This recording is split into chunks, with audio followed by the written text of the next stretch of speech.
Palhaço, maníaco, ditador são alguns dos nomes pelos quais Bolsonaro está ficando mundialmente famoso.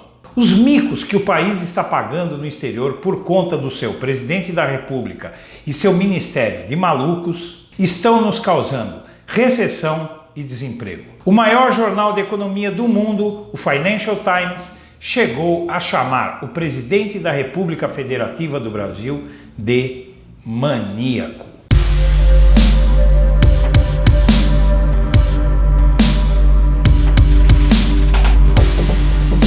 Antes de começar o vídeo, eu quero pedir a você que acompanha o Blog da Cidadania que se inscreva no nosso canal. Curta e compartilhe os nossos vídeos, que assim você nos ajuda a fazer o nosso trabalho. E vamos ao vídeo. O jornal britânico Financial Times, o maior jornal de economia do mundo, desancou Bolsonaro, colocando-o como um obstáculo, um problema ao desenvolvimento da economia brasileira. O título da matéria é A Promessa e os Perigos do Brasil de Bolsonaro. Estranhamente, houve quem visse nessa matéria uma boa notícia para o Brasil. O tal site antagonista, que defende censura para outros órgãos de imprensa e esperneia quando ele mesmo é alvo de censura, publicou uma nota escandalosa intitulada Financial Times vê avanços no Brasil.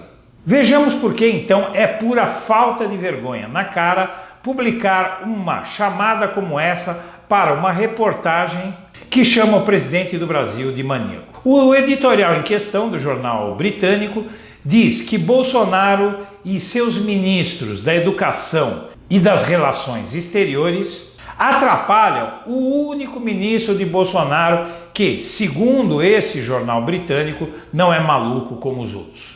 O jornal diz que o instinto para o ultrajante está prejudicando a imagem do Brasil no exterior. Diz o editorial: os tweets e pronunciamentos de Bolsonaro arriscam criar a impressão de que o Brasil é agora dirigido por um maníaco que ataca gays, odeia árvores e ama as armas, e que é nostálgico dos dias da ditadura militar. Resta saber que investidor estrangeiro vai colocar o seu rico dinheirinho em um país dirigido por um maníaco que atrapalha a economia com a sua politicagem e com o seu populismo barato. Já o diário argentino Clarín, que é tão ou mais de direita que o britânico Financial Times, publicou o artigo Quo Vadis Brasil, traduzido do latim Para Onde Vai o Brasil.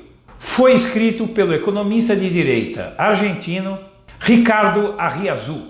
O articulista pinta o ministro das Relações Exteriores, Ernesto Araújo, como um maluco anti-globalização e reclama também de 8 militares no ministério de Bolsonaro. O economista também critica esses militares brasileiros serem poupados da reforma da Previdência. E também a matéria lembra a gigantesca queda da aprovação de Bolsonaro junto justamente do mercado financeiro.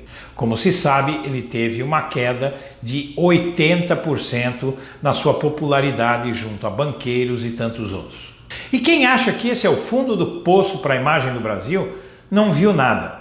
Só para termos uma ideia, a popularíssima banda da Califórnia, nos Estados Unidos, chamada Dead Kennedys, divulgou um cartaz da turnê que fará proximamente no Brasil, em que aparece uma família em clara alusão aos Bolsonaros, pintada de palhaço e com armas nas mãos. A família diz assim na legenda: adoramos o cheiro de pobres mortos pela manhã. Dê uma conferida nesse cartaz. Para completar o mico internacional, o jurista mundialmente famoso Luigi Ferrajoli disse publicamente em evento na Itália que a prisão de Lula e o impeachment de Dilma foram frutos de um processo de perseguição política no Brasil e foi deflagrado por meio das vias judiciais brasileiras. Sì, il processo contro Lula è un processo vergognoso per moltissime ragioni. non soltanto alla mancanza di prove, non soltanto all'accelerazione del processo per impedire a Lula di candidarsi, ma anche per un tratto assolutamente scandaloso, e cioè la totale mancanza di imparcialità. Imaginem a imagem do país tendo um judiciário que se presta a esse tipo de armação. Esse caos no governo do país e o vexame internacional já nos cobram um alto preço. Matéria da Agência Brasil, ou seja, da agência de notícias do governo Bolsonaro, mostra que a economia brasileira está pagando um alto preço pelas palhaçadas do presidente da República. Segundo essa matéria, as instituições financeiras brasileiras reduziram pela 8ª vez seguida a projeção para o crescimento da economia este ano e também subiram as projeções para o preço do dólar nos próximos meses, o que é um claro sinal de desacerto na economia. Como se vê, ter um palhaço e um maníaco na presidência, como diz o Jornal de Finanças britânico e a banda de punk rock norte-americana, custa caro a um país. E não serão só os que não votaram em Bolsonaro que vão pagar esse preço. Os sacrifícios serão distribuídos democraticamente entre os estúpidos que votaram em Bolsonaro e os sãos que fugiram dele nas últimas eleições. Minha amiga, meu amigo, eu agradeço a atenção e um abraço para todo mundo.